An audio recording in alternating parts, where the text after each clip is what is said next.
श्रीमती चितळेजींचा आपण इथे सत्कार करत आहोत आणि गौरवण्यात आलेली गोष्ट अशी की सियाचीन येथे त्यांनी ऑक्सिजन प्लांट लावण्याचा एक सुंदर असा उपक्रम त्यांनी राबवला. त्या चितळेजी इथे आज उपस्थित आहेत. मी त्यांना या मंचावरती येण्याची विनंती करणार. जरा जोरदार टाळ्या त्यांच्यासाठी झाल्या पाहिजेत, कारण सियाचीनचं जे बॉर्डर आहे आपल्यालाही ठाऊक आहे. इतक्या बर्फाच्या त्या अवस्थेत सुद्धा आपले सैनिक दटून उभे असतात, अडून उभे असतात आणि आपल्या समोरच्या ज्या सैनिक आहेत, अर्थात आपण असं म्हणू शकतो ना की जे आपल्या क्रूर अशा कृतीतून आपल्या भारतवासियांसाठी नेहमीच काही ना काही क्रूरतेच्या गोष्टी करत असतात, पण त्यांनाही सामोरे जात असताना आपले भारतीय सैनिक स्वबळावरती उभे असतात आणि त्यांना सडेतोडचं उत्तर देत असतात. त्या सियाचीनच्या जागेवर ऑक्सिजन प्लांट लावण्याचा एक सुंदरसा उपक्रम ज्यांनी राबवले, आज आपण इथे उपस्थित आहात. आपलं मनपूर्वक स्वागत, अभिनंदन आणि आपलं कौतुकही. आणि खऱ्या अर्थाने हा सन्मान आम्ही आमचा समजतोय की आपला सत्कार करत असताना आम्ही स्वतःला आज कृतज्ञ असं म्हणू शकत नाही, कारण तो शब्द फार चुकीचा ठरेल, पण खरंच आम्ही आयुष्यात काहीतरी भाग्याचं काम केलेलं असावं किंवा आयुष्यात काहीतरी चांगलं काम केलेलं असावं की आज तुमच्या सोबत या मंचावरती उभं राहण्याची आमची कुवत आहे की नाही ठाऊक नाही, पण तरीही ही वेळ आज आलेली आहे या मंचावरती की त्यांच्या समवेत आम्हाला उभं राहता येत आहे. त्याबद्दल तुमचं कौतुक आणि शब्द खरं तर अपुरे पडतील. त्यामुळे थेट मी सत्काराच्या दिशेने वळायला सांगेन. मी सरांना विनंती करेन आपण ताईंचा सत्कार इथे करावा. Thank you so much. मैं हिंदी में बोलूंगा. आज है ना, आज हमारे यहाँ जो चीफ गेस्ट हैं, जो हमारे प्रमुख अतिथि हैं, जितने भी लोग आज यहाँ आए हैं वो बहुत बहुत खुशनसीब हैं कि उनको साक्षात्कार इनको देखने का सौभाग्य प्राप्त हो रहा है. सुमेधा चितळे जी मैडम ने, उनकी जो लाइफ है पूरी, एक्चुअली मुझे भी जब कार्ड आया तो मेरे साथ एक डॉक्टर हैं, डॉक्टर आशीष पात्रीकर, सेवाग्राम से उन्होंने पास किया है. मैं भी डॉक्टर हूँ, डॉक्टर अरोरा. तो उन्होंने मुझे बताया इनके बारे में. एक किस्सा है वो मैं बोलूंगा, मैडम खुद बताएंगे तो बेटर रहेगा, क्योंकि मैम टीचर थे पहले, if I am not mistaken. या and she one incident made her do what she is doing now. I think it was Rakshabandhan, something to do with Rakshabandhan. तो आई वुड रिक्वेस्ट कि आप खुद ही बताएंगे. तो बहुत इंटरेस्टिंग इंसिडेंट है ये, आप लोग सुनिए. एंड एक्चुअली मैं पीछे जितने भी लोग हैं सबको बोलूंगा, pay attention. You may not get to see her live like this again and again. She is a TEDx speaker also, for your information. TEDx एक बहुत बड़ा प्लेटफॉर्म है जिसपे मैडम लेक्चर भी दे चुकी हैं, और उनके साथ ACP मैम बगाड़े हैं, इनको सब जानते हैं. ये अपने दत्त मंदिर से भी अटैच्ड है. लेकिन मैं पहले चाहूंगा कि सुमेधा जी कुछ बोलेंगे. Please ma'am, please. नमस्कार. जय श्री राम. जय श्री राम. गुरुदेव दत्त. नमस्कार. वंदे मातरम. मी एका सैनिकाची पत्नी आहे आणि एका सैनिकी अधिकाऱ्याची आई आहे. ही खरी माझी ओळख आहे.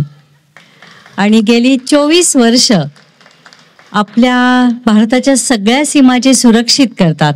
विविध ऑपरेशनमध्ये जे शहीद होतात अशा सैनिकांच्या परिवारासाठी आम्ही कार्यरत आहोत, परमेश्वर कृपेने आणि समाजरूपी देवाच्या साथीने. पण आपल्यासमोर एक अत्यंत मध्यमवर्गीय सामान्य कुटुंबातली स्त्री आहे की एक समाज संघटित झाला सकारात्मक राष्ट्राच्या कार्यासाठी तर काय उभं राहू शकतं, त्याचं एक साकार सचित्र रूप म्हणजे माझ्यासारखी सामान्य स्त्री. 7 कोटींचं कार्य, जगातली सर्वोच्च रणभूमी, जगातली म्हणते मी, की जिथं तुम्हाला आपण ह्या विषयांकडे कधी जात नाही, सैनिकांचं जीवन जाणत नाही, की जिथे तापमान आहे -35 डिग्री उन्हाळ्यामध्ये, -55 डिग्री ऑनवर्ड्स थंडीमध्ये, 12 महिने 30 ते 35 फूट बर्फ आहे, वाऱ्याचा वेग ताशी 60 ते 80 किलोमीटर पर आवर आहे, काही फुटांवरचं दिसत नाहीये. तिथं तहान लागत नाही, भूक लागत नाही, chilblain, frostbite, memory loss, weight loss, या सगळ्या गोष्टींना आपले सैनिक आपल्या सगळ्यांच्या सुरक्षेसाठी रोज सामोरे जात आहेत. त्यांचा रोज संघर्ष आहे, कारण तिथं हाय अल्टिट्यूड, समुद्र सपाटीपासून 20,000 फुटांच्या वरती भूमी आहे आणि ते ती सुरक्षित ठेवतात. म्हणून आज आपण इथे हे सगळे सणवार उत्सव साजरे करू शकतोय. मग आपला हा जो मानसिक एक खेळ न घडण की ह्या सगळ्या गोष्टी सैनिकांच्या सरकारने कराव्यात, पण एक भारतीय नागरिक म्हणून मी काय करावं हा प्रश्न आहे. करोनाने आपल्याला त्या ऑक्सिजनची जाण करून दिली. तो ऑक्सिजन तिथे हवेतच उपलब्ध नाही. अशा ठिकाणी आपले सैनिक कसे आपल्यासाठी लढत असतील? पण ते लढतायत आणि त्यांच्या सेवेचा सन्मान म्हणून हे सेवा कार्य आम्ही करतोय. आणि अशा 1.25 लाख सैनिकांच्या श्वासासाठी हे कार्य आज उभं राहू शकलं. 7 कोटी रक्कम केवळ मी भिक्षा मागून या राष्ट्रसेवा कार्यासाठी उभी करू शकले. पण चुकून सुद्धा मी आजही म्हणणार नाही, भविष्यात म्हणणार नाही हे कार्य मी केलं. मी पुन्हा म्हणते की सद्गुरूंनी या राष्ट्र सेवा कार्यासाठी माझी निवड केली. त्यांनी बुद्धी दिली, समाजाने साथ दिली आणि सैन्य दलांनी संधी दिली. म्हणून हे राष्ट्रसेवा कार्य आज उभं आहे आणि पुढेही चालू आहे. असे 2 ऑक्सिजन जनरेशन प्लांट्स आज उभे राहिलेले आहेत. एक जगातल्या सर्वोच्च युद्धभूमीवर सियाचीनला, दुसरा आहे जम्मू काश्मीर कुपवाडा इथे आणि आता 3ऱ्या प्लांटवर माझं काम सुरू आहे. आणि समाज नक्की साथ देईल जेव्हा ह्या कार्यातनं केवळ संघटनांनी जगभर या कामातनं असा संदेश गेला की आपण भारतीय नागरिक असे आहोत की आपण सकारात्मक कार्यासाठी राष्ट्र हा विषय आला की संघटित होतो आणि आपण एक उत्तम कार्य समर्पित बुद्धीने करू शकतो. ही आपली संस्कृती, हा आपला धर्म आणि सेवा परमो धर्म हा याच्यासाठी जगणारं आपलं सैन्य दल यांचा सन्मान आपण करावा. ज्या पद्धतीने आज इथं केला जातो आणि प्रसंग असा घडला, अशा अनेक सैनिकी आणि अधिकाऱ्यांना आणि सैनिकांना मी भेटले की जिथं हवेमध्ये ऑक्सिजन नाही आणि ते लढतात. पाकिस्तानच्या ताब्यामध्ये एक आपली पोस्ट होती, कैद पोस्ट, आणि ती भारतात आणण्यासाठी खूप मोहिमा आखल्या गेल्या होत्या. पण आपल्या सैनिकांना अपयश येत होतं केवळ हवामानाच्या टोकाच्या प्रतिकूलतेमुळे. सैनिक लढत होते पण ती पोस्ट आपल्या भारतीय सैनिकांनी ताब्यात आणली. ऑनरी कॅप्टन बाना सिंगजींनी. काही फुटांवरचं खरोखरी दिसत नव्हतं, शस्त्रास्त्र काम करत नव्हती. अशावेळी कसं युद्ध केले असेल.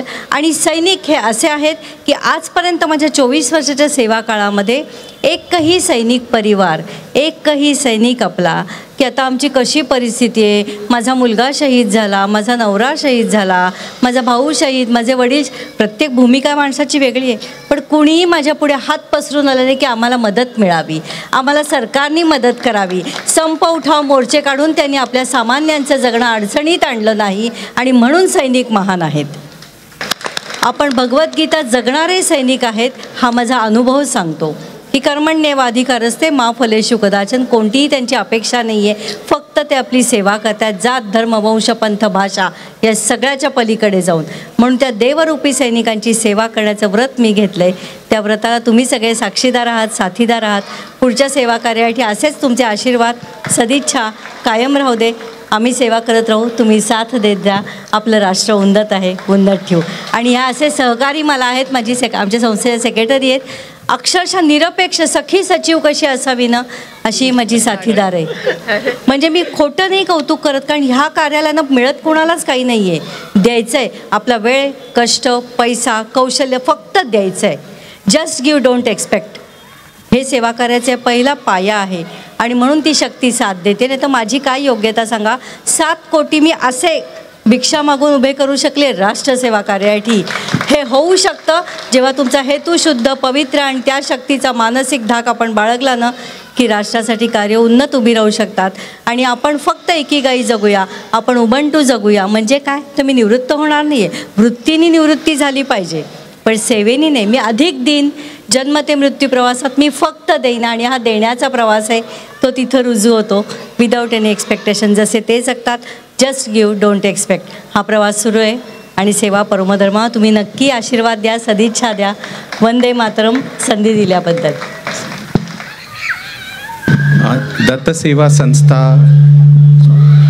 सेवा संस्था की तरफ से और दीपक कामले जी, राजपाल उमा श्रीनिवास राव जी, श्रीनिवास जी, दिलीप किशनकन ददलानी जी और श्री दत्त सेवा संस्था सब ने मिल के एक छोटा टोकन मैम के लिए दिया है. SIRF जो मैम की संस्था है, जोरदार तालियों से संजय निवासकर जी जो हमारे चेयरमैन हैं वो देंगे.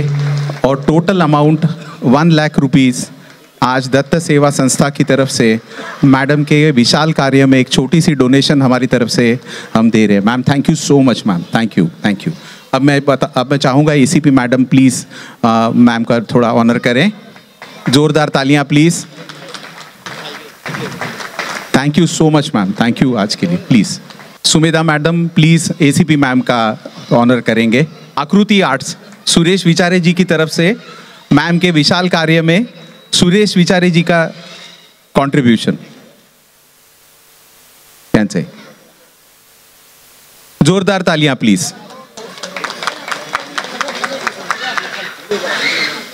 ये आराम से, हाँ करो ना मैडम, या तुम्ही पण या ना मैम प्लीज या। Thank you Suresh ji, thank you so much.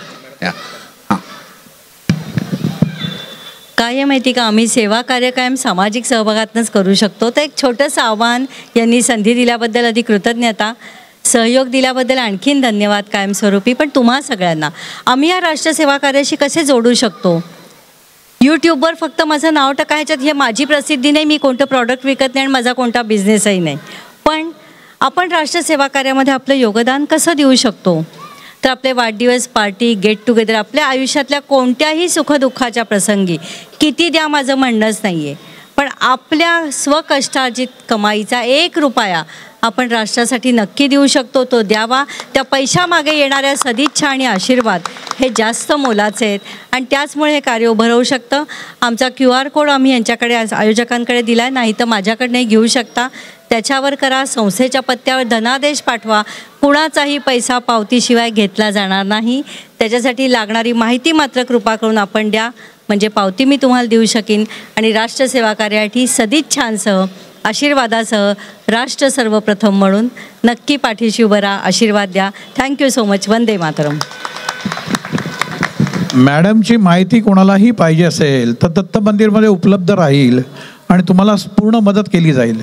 आणि प्रत्येकाने जर 1000 रुपये जरी काढून दिले तर भरपूर गोरेगावतर्फे डोनेशन जाऊ शकतं असं मला वाटतंय। मोठी अमाऊंट आम्हाला नको आहे, पण कमीत कमी 1000 रुपये तरी काढा। प्रत्येकाच्या वाढदिवसाला तुम्ही दिले तर भरपूर मोठी रक्कम होऊ शकते।